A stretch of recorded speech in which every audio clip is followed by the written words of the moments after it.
and online at kpfk.org.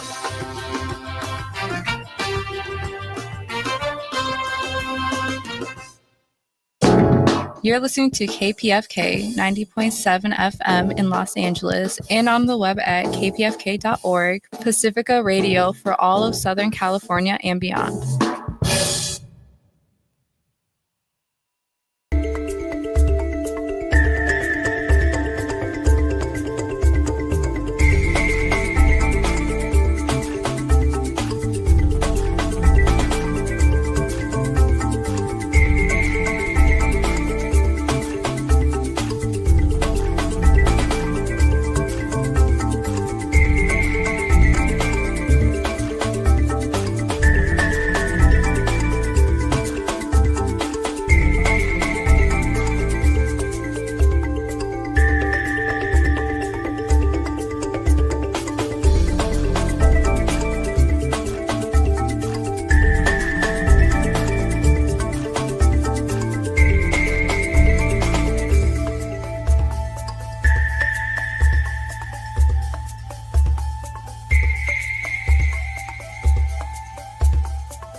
Good morning.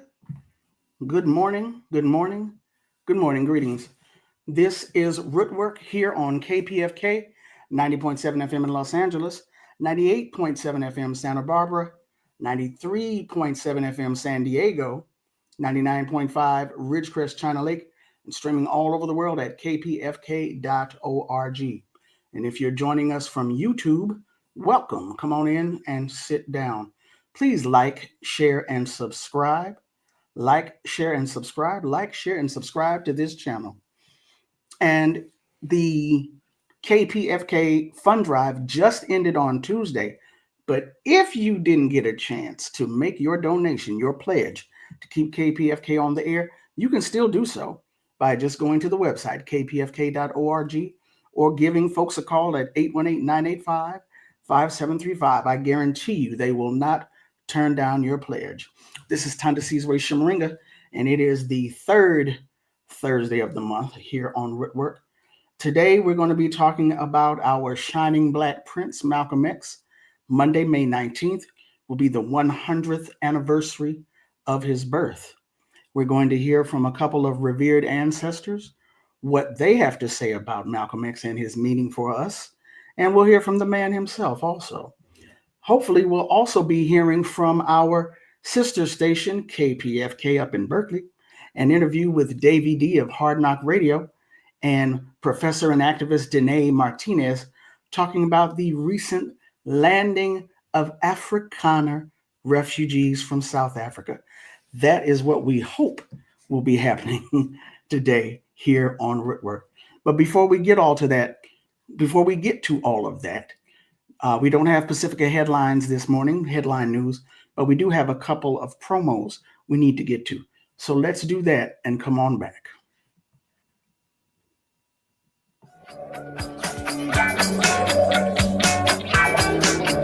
Not only are KPFK listeners smart, interesting, and forward-thinking, you're also very generous and deeply appreciated.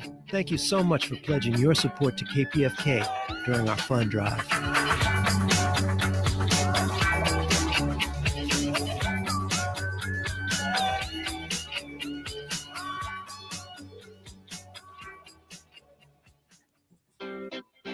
KPFK invites you to tune into the Global Village, weekdays from 11 a.m. to 1 p.m., bringing you a global mix of hosts, seeking the universal soul and making musical connections between our geographical and musical cultures.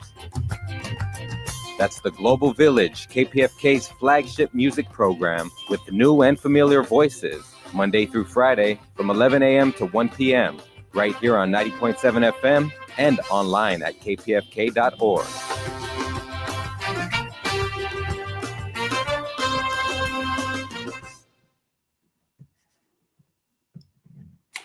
So if you are a frequent viewer of this show or listener of the show, you know that there are occasionally times when I have technical difficulties. Today is going to be one of those days. So I ask that you please bear with me. But as I said, we want to talk about Malcolm X and his meaning for us today. But before we get to that, we want to talk about the recent landing of Afrikaner refugees, if you will, here in the United States. And I say that in quotes because if you're a listener to Pacifica Radio, if you check us out on Black Liberation Media or on YouTube, then you probably know already this is not about refugees from oppression or repression in South Africa. These are the descendants of the settlers who stole the land of South Africa, who maintained and benefited from apartheid, also known as apartheid, the system of separateness in South Africa. Basically, they probably, I don't know if they're actually related to Elon Musk or friends of his, but basically, these are white folks coming from South Africa, about 50 something of them. Only 54, 59, only 50. Really? That's all you could find? Okay, fine. They landed here recently here in the United States as part of, do I want to call him president? As part of that Trump guy's offer to resettle them away from the racism of South Africa here in the United States. So again, our sister station, KPFA in Berkeley, Davey D of Hard Knock Radio, spoke with one of the local experts in the area of South Africa, in the area of activism and racism, Danae Martinez. I want to play that interview for you now. On today's show, we want to have an in-depth conversation with a dear colleague, a scholar. Her name is Danae Martinez.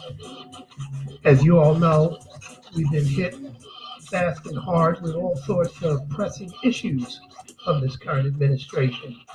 And at the top of the heap is the issue around deportations, immigration, who gets to stay in this country, who is in prison or being exiled and forced to leave.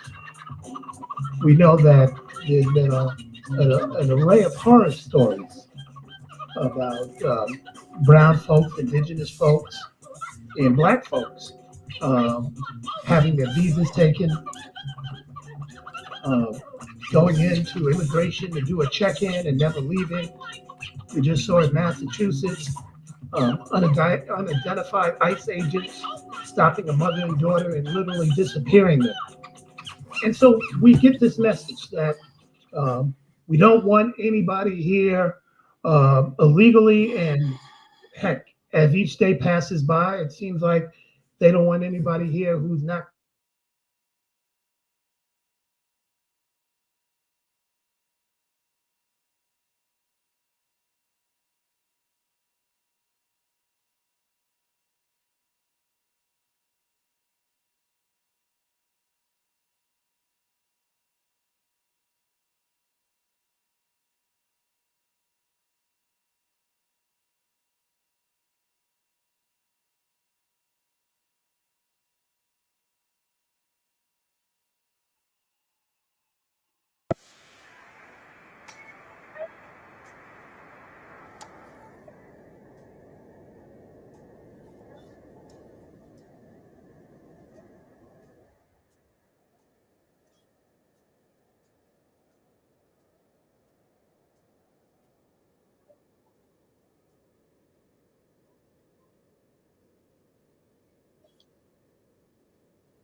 Afrikaners who say that they are fearing genocide in South Africa? Well, the first thought was to laugh hilariously at that, because there's just nothing, absolutely nothing true to even the thought of that happening. So, the idea that they're fleeing persecution and race-based or racism just sounds kind of funny. Now, is there racism in South Africa? Absolutely. Anti-Black racism, not anti-white racism, right? What we're talking, and racism again is a power structure that, has to do with laws and policies, ideologies, and all that. And there's actually a lot of white supremacists in South Africa. So it was no surprise to me that Elon Musk had the nerve to do a Heil Hitler sign, because there are groups that are basically Nazi copycats in South Africa, and they've been doing that for a long time. They arm themselves, they're militias, they're even pretty much white-only towns, or at least one that's kind of officially white only in South Africa. So, and then when we look at some really important statistics, we know that racism is not happening, not with Afrikaners, not with British, and not with any other white group that is there. So if I just start with... You mean racism being directed towards them? Right. There's no racism being really directed towards them. There's a lot of backlash from the racism of apartheid and colonization that they might have to experience, but it has nothing to do with any real policies or anything like that. Just to give a little bit, so people understand, South Africa has struggled with unemployment, all kinds of things for years. So when they talk about white South Africans being unemployed, their unemployment is very low, somewhere around 7.9% among white South Africans compared to 37% Black South Africans. So we're not seeing racism in that area. We're also not seeing racism in terms of serving in government. There's lots of cabinet ministers, deputy ministers, that kind of thing. Also, in terms of management, in the private sector, white people occupy 65.9% of top management level posts, while Black people occupied only 13.8% in 2022, according to South Africa's Commission for Employment Equity. And there's lots of other things, like even unskilled labor, right? The percentage of white people who are in unskilled labor is 0.9%, right? The lowest paid, the people who can't pay their rent, who can't eat more than maybe one meal a day, are the Black people, who are in the 82.8% of those Black people are in unskilled labor, and that was in 2022.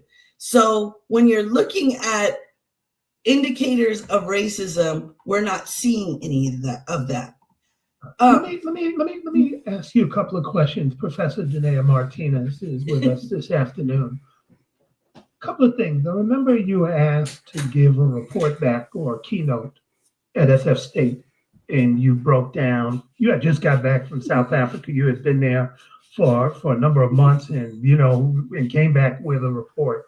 And one of the things that you landed on was that you felt it was a big mistake that the capitalistic structure, the business structure that was there, was still allowed to exist. And you said that we're going to see some change, but it wasn't going to be the systemic change as people would hope, that you would now have a majority Black country, which it's always been, and would still have high unemployment and a lot of the inequities that were there. The only difference is that you wouldn't have the word apartheid governing it, but it would be capitalism by default, creating similar conditions. I think for a lot of people, this is hard to kind of digest, because there was so much celebration with the progress that South Africa was making. There was celebration about the Truth and Reconciliation steps that were taken, which kind of forgave a lot of people for the atrocities. And there was a lot of celebration about South Africa being a rainbow country, a model type of country where all the races come together. So I think Turn off my video. Yeah, I think a lot of folks are like, how did this happen? You know, how can this be going on in a place that seemed to be a model? So what were we missing in some of the headline grabbing aspects of South Africa? So when I was talking about that, what I was kind of getting at is that there in South Africa, there is a lot of disappointment that is actually has been happening for a long time around how the ANC handled the negotiations with the white apartheid nationalist Afrikaner government, right? And so I worked on my master's thesis on it, and I really started to dive deeper into what happened.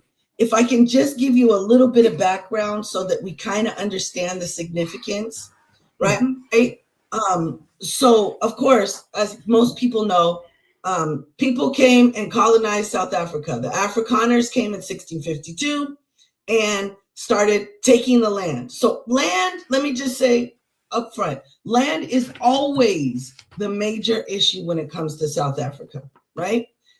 They come and they start taking the land, and they get rich off of that land. Then the British come in 1806, and they too get rich off that land. How are they getting rich, you ask? Gold and diamonds, right? Now, when the British come, they start fighting with the Afrikaners, and basically are like, yo, this is our stuff. And the Afrikaners are like, we've been here, this is our stuff, with no real regard for Black people and the indigenous people who were there, right? And so let me just say, what we know is that Britain would not be what it is today without specifically, definitely all of Africa, but without specifically South African land. And a lot of that happens through the mines, which of course it is in the ground, right? In that land. And then the same thing goes with Afrikaners, who pretty much kept their money and their wealth within Africa, right? And so you have this convergence, that comes down on South Africa of both white groups that end up having wars called the Boer Wars over land that's not theirs, right? So the Boer Wars was between the Dutch or the Afrikaners, yes, and the British. Yes. I don't think a lot of people know that. I think a lot of people think it's, is the Black folks there. So you have two colonial powers, yes, fighting over resources that they basically housed or stole from the Black folks that are there.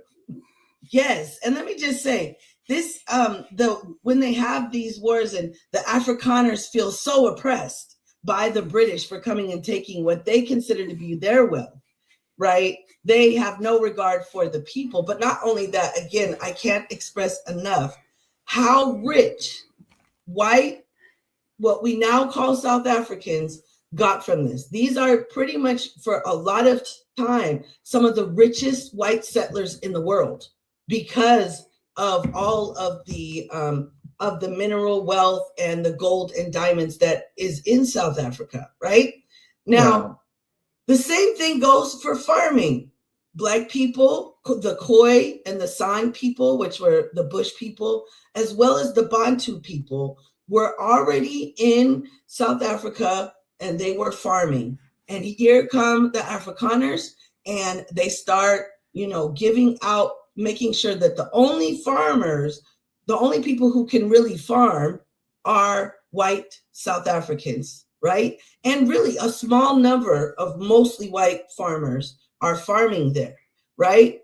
And so that also happens, and they appropriate land in order to create, stuff that we now are benefiting from. And when I say we, I'm saying the United States. We get a lot of the agricultural supplies of those farmers. We get a lot of minerals from South Africa as well, to the point that some of our industries couldn't exist without those, right? So we have a vested interest, and what South Africans would call white monopoly capital has a vested interest in South Africans not being able to Black South Africans not being able to control the resources of South Africa. Now, so all this stuff happens with colonization. So things are already going bad, but then the Afrikaners start what is called apartheid, or commonly known as apartheid. And a lot of people think apartheid is just about segregation. Absolutely not. The main part of apartheid was taking the land, appropriating the land. And they did this through several ways, both through violence, but also through laws. One of those laws is the 1913 Natives Land Act, which limited African land ownership to 7% of the land, and later 13%. Wait a second. So by law, no more than 7% of a majority population, right? Because the South African Blacks are the majority, like 4-1. So it's a huge, huge difference that they can only own 7% of the land. Exactly. And let me get you, and not just own, it's own or occupy. Own or occupy. Okay? Meaning they really can't exist, right?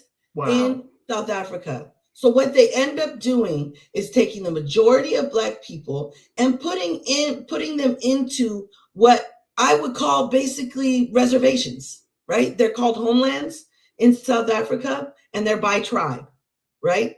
And they basically say that Black people cannot buy or occupy land except as employees of a white master, right? Wow. Yes, this happens. And this is in 1913. No, actually, that's the Land Act, right? That happens in 1913. And then later on, apartheid starts bulldozing racially mixed communities and starts making sure that all of the people in racially mixed communities are now dispersed to these homelands, right? And so this is where you get whites, Blacks, and coloreds, right? Yes. Mm-hmm. And understand that, okay, there's whites, and then which is there's several different groups, but especially British and Afrikaners, and then there's coloreds, who are basically a mixed race population that come from Afrikaner colonizers and enslavers, basically RAPEing their enslaved Africans, and they're in the Khoi and the San and mixing with them. That's why a lot of the colored people speak Afrikaans. And then you have the Black people, which are considered, the Zulu, the Xhosa, the Venda, right? All these Black different tribes. And they're dispersed out into these areas where it's not only do they not have land, they don't have really any good land that you can grow much on, right? This then forces them to have to find a way to get a passbook, which basically is a passport to be able to travel in their own country to go work for white people in a lot of the cities and white areas. Because though they wanted the land, they didn't want to actually do the work to build it for the most part, right? And so you actually had to have a passbook that where a white person said, hey, you're coming to work for me here. And when they brought those people to work for them there, they then went into what is called informal settlements, which is what we now call a township. These were places where they didn't build them housing for the most part. They didn't build them any place to stay or anything that would be considered livable. They actually put them in, they had to make their own shacks from like zinc and scraps of white people's houses when they built their houses. They don't have access to latrines and to, basic things that are basic for white South Africans, right? And so what ends up happening is white ownership of 87% of the land, even though they're only about 9% of the population. 87% of the land goes to 9% of the population. So really, when we think about apartheid, we need to think about it as an economic endeavor, right? If 87% of the land is white owned, that means pretty much all of the good land is white owned. That means all those mines, all those farms, all of that is now making major money for white South Africans and the British, right? Not to mention the fact that as some people who are Afrikaner workers and they're not rich, they also get, during industrialization, they also are favored. They're the ones who get the jobs. And Black people, even if they have a job there, cannot unionize. They cannot join the unions. So again, they're left out of the economy. They even built railroads around areas to make sure that Black people couldn't participate in the economy. So it's really, yes, it was segregation, but it's economic apartheid, right? Right. And people know that, right? It's kind of a funny story, but when I was actually going to school in South Africa, when my Afrikaner teacher was, telling the story of Afrikaners and Black people and the British, he starts talking about the Boer Wars, and he says that they're fighting over this land. And I'm like, well, what was the Black perspective? And he said they didn't have a perspective. This is in 2008, while I'm going to school at a South African university, right? And so, they act, and I went home and I fought this, and I found out that no, the ANC and the resistance to white domination had been around since the very beginning of colonization. And so that just wasn't true. Right. That's kind of like saying Lincoln freed slaves and Black people should thank him, in forgetting that there were 300 years of an abolitionist movement that Black people started. They always like to show Lloyd Garrison, the white dude, in his newspaper, and just overlook that there were all these different strategies, legal strategies, as well as resistance, armed resistance to ending enslavement. And so, that kind of sleight of hand and rewriting of history is something that sadly seems to be a global phenomenon when it comes to these matters. If it's happening here, it's happening there.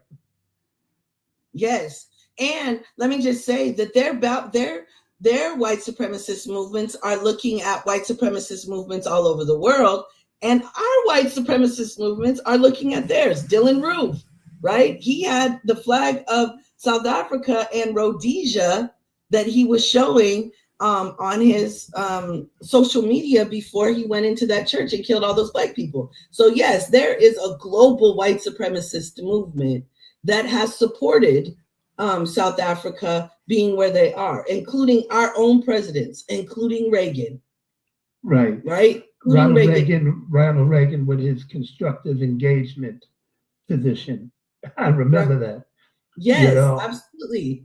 So whiteness has descended upon South Africa for quite a long time.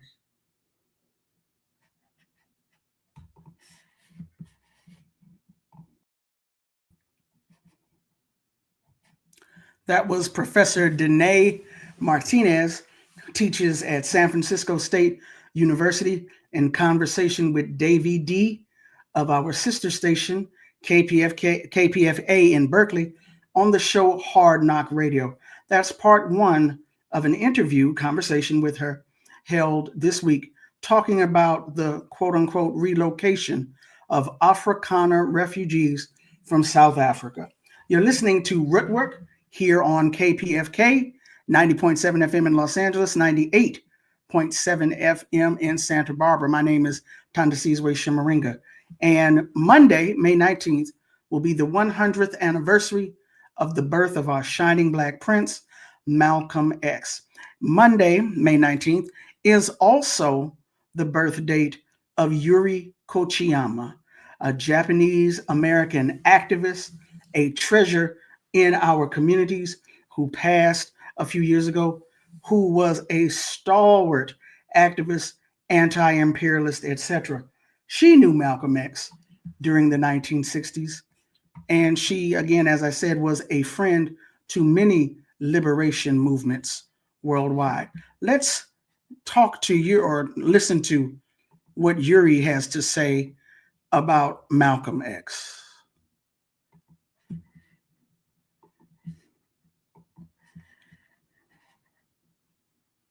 One day, it was such a surprise that Malcolm walked through the door, in the Brooklyn courts. And everybody, was so surprised to see Malcolm come walking in. All the Black activists, they were young, like 18 to 25. They all ran over to Malcolm and circled him. They were shaking hands with him. Of course, Malcolm was very well known then. And I see all these Black kids. I thought, gee, I want to shake his hands too, But I thought, gee, maybe it's not right for me because I'm not Black. And somebody's not going to like that, wondering why Asian wants to do that. So, but I kept watching all the young Blacks, and I said, doggone it, I'm going to shake his hand. Actually, I thought, boy, wait till I get home and tell my kids that I shook hands with Malcolm. I mean, my kids were already activists when they were teenagers, but they weren't there. And I thought, well, no matter what, I'm going to at least try. I asked one of the people in CORE, that group named CORE, and they said, well, they don't know what she's going to tell you. He may not want to shake your hands.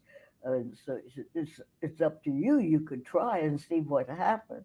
So I thought to myself, I am going to try. And so I thought, if he ever looks up a little bit towards where I'm standing, I'm going to yell out to him, can I shake your hands? And when he did, I did do that. I said, Malcolm, can I shake your hands? He looked at me.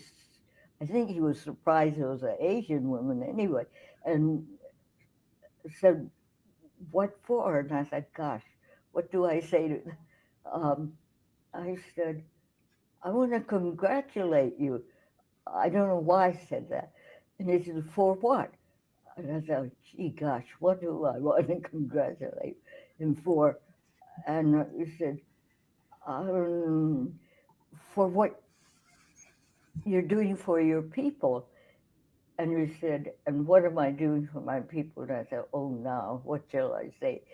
And I said, I couldn't think of anything else, but I said, I think giving directions. And then he really changed his attitude, and he came out of the circle of people around him and put out his hand. So I ran and I grabbed it.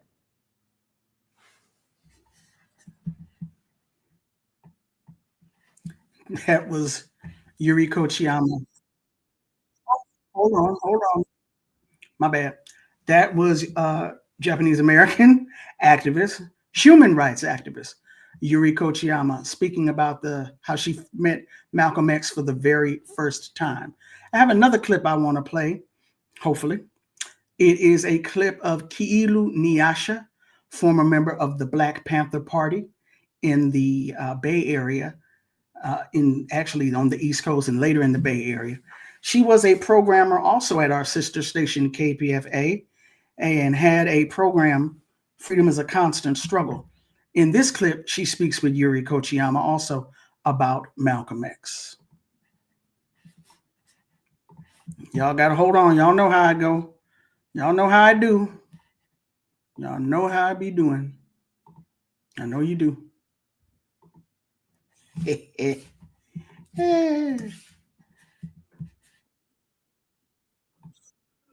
Hold on. Nope. That is not it. Okay, that should be it. I told y'all. Hey, it ain't a Rootwork show if there ain't technical difficulties, okay? So y'all just work with me. All right, Kiilu Niyasha and Yuri Kochiyama, part 1 on knowing Malcolm X. This is about 8 minutes. Good evening and welcome to Freedom is a Constant Struggle with your host, Kiilu Nyasha, engineered by Dina Boyer. I'm very pleased to welcome as our guest this evening, Yuri Kochiyama. She's a living legend. She knows Malcolm X, knew Malcolm X, and Malcolm X's birthday is coming up. It's going to be celebrated on the 19th, and Yuri Kochiyama happens to have the same birthday. And she met and worked with Malcolm in Harlem. She lived in Harlem for 40 years. And Yuri Kochiyama, welcome to Freedom is a Constant Struggle. So good to have you back. Well, thank you so much, Kiilu. It's kind of you to invite me. Well, it's a joy to have you and an honor. I feel very privileged to even know you. You're such a living legend. But I do want to ask you right off, there was, in reading, I should alert my viewers that 2 books have been written. You wrote your memoir, Passing It On. Excellent, I've read it. And Heartbeat of Struggle, The Revolutionary Life of Yuri Kochiyama was written by Diane Fujino. And it's a biography. And when I read Diane's book, I learned that there was a Japanese delegation that came to visit you and wanted to meet Malcolm. Will you elaborate on that? Oh, yes. This was in 1964, about June. So when you think of the year 1964, that's only about half a year before Malcolm was assassinated. Right. But anyway, these Hibakushas, it was a group of 45, and Hibakusha means atom bomb victim. They came not just to America, they went on to Europe and all the way to Moscow to speak out against nuclear proliferation. Right. And the group had heard the name Malcolm. I don't know exactly how they even thought about Malcolm because, the American press did not have a very good, they would not show any kind of a good image of Malcolm. But the Japanese knew that Black people admired him and wondered also, however, why America would be afraid of one lone Black man. They wanted to know what Malcolm X was like. And so they asked if there was a way of meeting Malcolm and hearing him speak. And that's when he came. We lived in Harlem, and he came to And that was we, meaning you and your husband and 6 children, right? Right. Yes. And people told us, Malcolm not going to go to your house. He doesn't know you, and it's dangerous for him right now. What made you think that he might come? Well, I said, well, it's true. I'm not sure. I wrote to him. I did not hear from him, but his office called and said they would do whatever they could that he might come. And he did. And our place was jam-packed. well, we lived in a housing project in Harlem, and I wasn't sure he was going to come, so I didn't want to advertise it too much and have people come, and then they'll wonder what happened that he didn't come. But a lot of people showed. Our house was jam-packed, and Malcolm did come, and we were all so surprised and just so tickled. People were really more amazed that he would take the chance of coming to a strange home of people he didn't even know anything about, when were so many rumors that something might happen to Malcolm. And when he did come, of course, the people were just so excited. Everybody wanted to shake his hand. They didn't know if he would shake the hands of white people or what. But Malcolm just surprised everyone. He was so warm to everyone, no matter what color. And people were just astounded that Malcolm has that wonderful way. You could help me on some adjectives. Malcolm, he had charisma.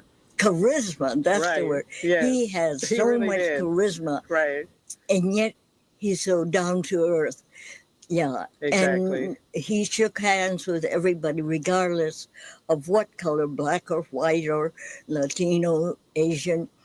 And people couldn't believe that this is the Malcolm X they've read about in American newspapers. Who's always portrayed as a hater and hateful and all that. Yes. Yeah. Talk about, you had already met Malcolm before he came to the house. Right. And you did work with him, I believe. Well, no, I was just one of thousands of, followers. Oh, yeah. I see. Mm-hmm. Okay. One of the things that I wanted you to talk a little bit about was you were mentioning earlier that he wasn't just a black man, he was a black experience. Right. Will you talk about that a little bit? Yes, I would like to quote that. I don't know who wrote it, but I think it's beautiful that it just fits him, that Malcolm was not just a black man, he was the black experience.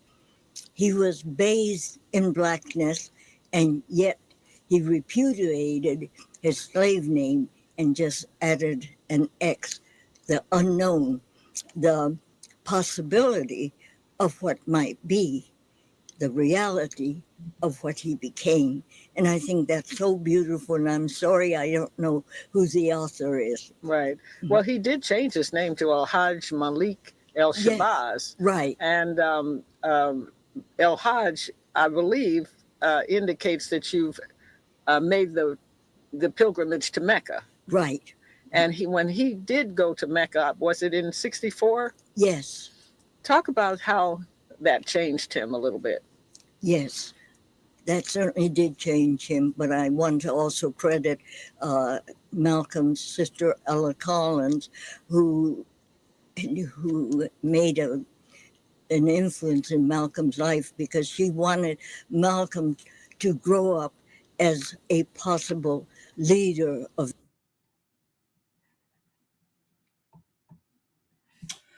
That's a YouTube video of Ki'ilu Nyasha's show, Freedom is a Constant Struggle. She is an ancestor now. It cut off. There's a part 2, but I'm not going to have time for that today. But wanted to give a shout out to Yuri Kochiyama, whose birthday is on May 19th. Of course, that's Yuri Kochiyama speaking about the importance of Malcolm X. We're celebrating the 100th anniversary of his birth on Monday, May 19th. Now, this would not be complete if we did not hear from the man himself, Malcolm X. So, I'm going to try it again. See if we can get this together. Oh, it looks like I might have it. So this is Malcolm X speaking at the founding rally of the Organization of African American Unity.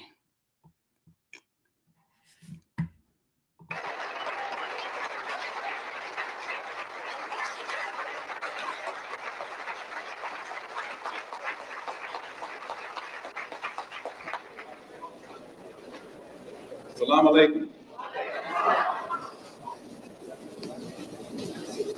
Mr. Moderator, our distinguished guests, brothers and sisters, our friends and our enemies.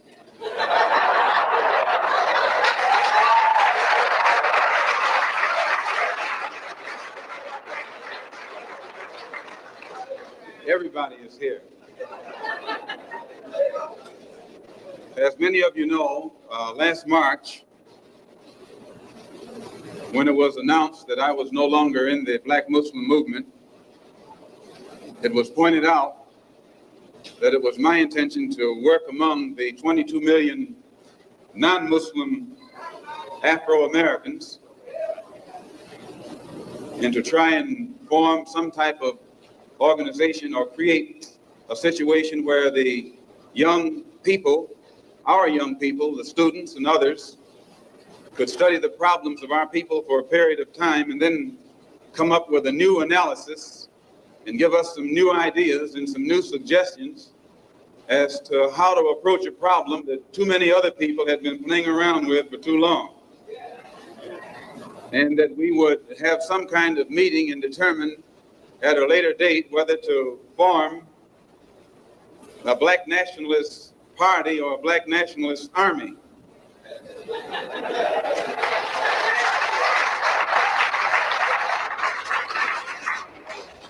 There have been many of our people across the country from all walks of life who have taken it upon themselves to try and pool their ideas and to come up with some kind of solution to the problem that confronts all of our people. And tonight we are here to try and get an understanding of what it is they've come up with.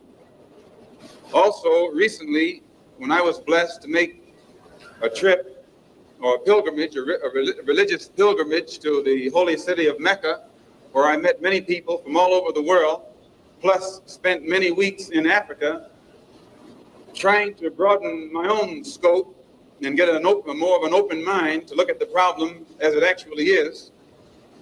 One of the things that I realized, and I realized this even before going over there, was that our African brothers have gained their independence faster than you and I here in America have.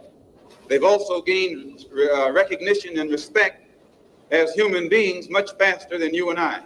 Just 10 years ago on the African continent, our people were colonized.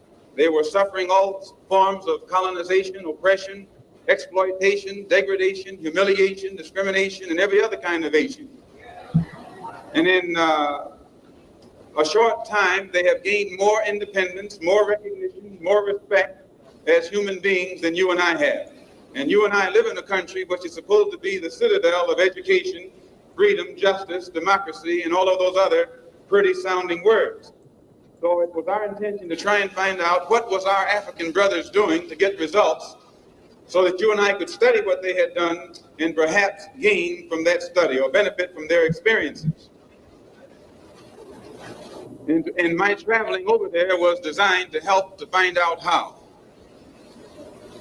One of the first things that the independent African nations did was to form an organization called the Organization of African Unity.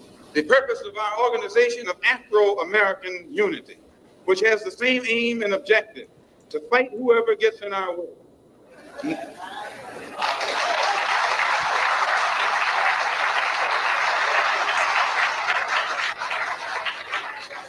To bring about the complete independence of people of African descent here in the Western Hemisphere, and first here in the United States, and bring about the freedom of these people by any means necessary.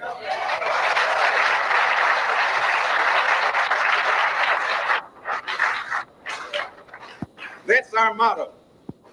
The purpose of our organization is to start right here in Harlem, which has the largest concentration of people of African descent that exists anywhere on this earth. There are more Africans here in Harlem than exist in any city on the African continent, because that's what you and I are, Africans. The Charter of the United Nations, the Universal Declaration of Human Rights, the Constitution of the United States, and the Bill of Rights are the principles in which we believe, and that these documents, if put into practice, represent the essence of mankind's hopes and good intentions, desirous that all Afro-American people and organizations should henceforth unite so that the welfare and well-being of our people will be assured. We are resolved to reinforce the common bond of purpose between our people by submerging all of our differences and establishing non-sectarian constructive programs for human rights. We hereby present this charter. Number one, the establishment. The Organization of Afro-American Unity shall include all people of African descent in the Western Hemisphere. In essence, what it is saying, instead of you and me running around here seeking allies in our struggle for freedom, in the Irish neighborhood or the Jewish neighborhood or the Italian neighborhood, we need to seek some allies among people who look something like we do. And once we get their allies, it's time out for you and me to stop running away from the wolf right into the arms of the fox, looking for some kind of help. That's a drag. Number two, self-defense.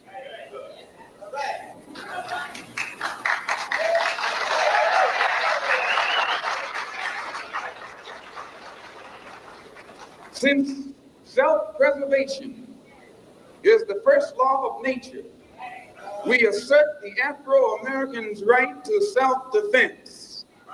The Constitution of the United States of America clearly affirms the right of every American citizen to bear arms. And as Americans, we will not give up a single right guaranteed under the Constitution. The history of unpunished violence against our people clearly indicates that we must be prepared to defend ourselves, or we will continue to be a defenseless people at the mercy of a ruthless and violent racist mob.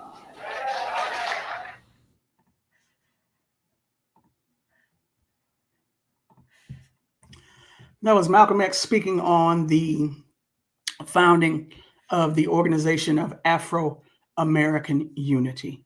Have one final clip we want to play from Malcolm before we get out of here, speaking about Democrats and Republicans. I played this clip a few weeks ago, but again, we want to hear Malcolm's voice. We want to hear the man himself say what needs to be said. So let's go to that now.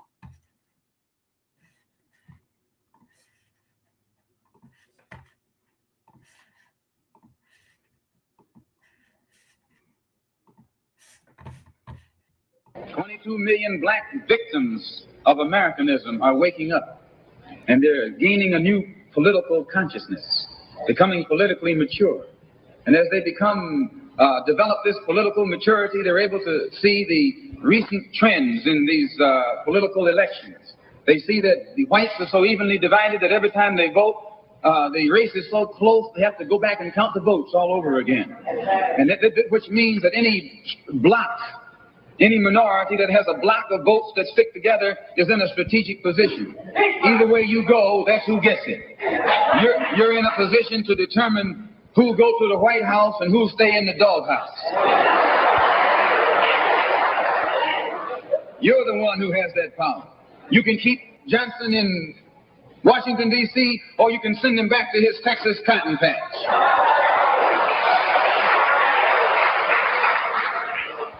You're the one who sent Kennedy to Washington.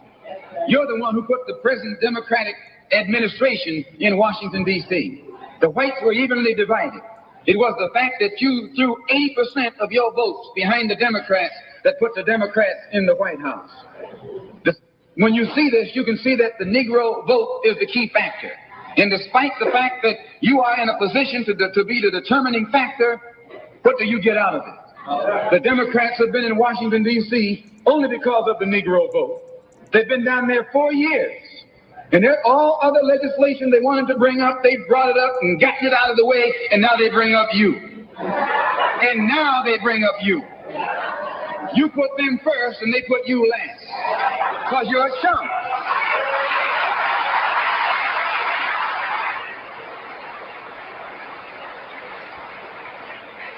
A political chump. In Washington, D.C., in the House of Representatives, there are 257 who are Democrats. Only 177 are Republicans. In the Senate, there are 67 Democrats. Only 33 are Republicans. The party that you backed controls 2/3 of the House of Representatives and the Senate, and still they can't keep their promise to you because you're a chump.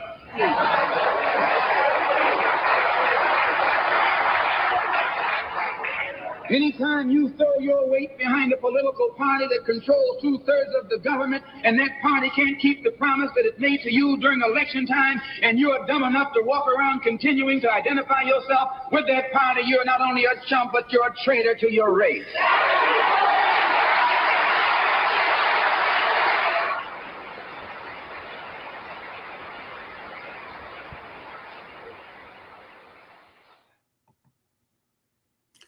You're not only a chump, but you're a traitor to your race. Malcolm X's life, his work, his words speak not only to Black folks in this country, but to a lot of folks. If you take the time to read him and listen to him, you will find kernels that apply to you, even if you are not a person of African descent. Happy birthday, El Haj Omowale, Malcolm X. Happy birthday, Yuri Kochiyama.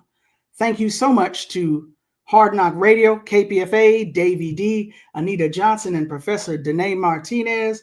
Thank you, ancestors Yuri Kochiyama and Kilu Nyasha. Thanks to Ozzy on the boards at KPFK. And thank you to you for listening and watching to Rootwork here on KPFK and on YouTube. My name is Tanda Sizwe Shimaringa. I will catch you on the next one. Peace.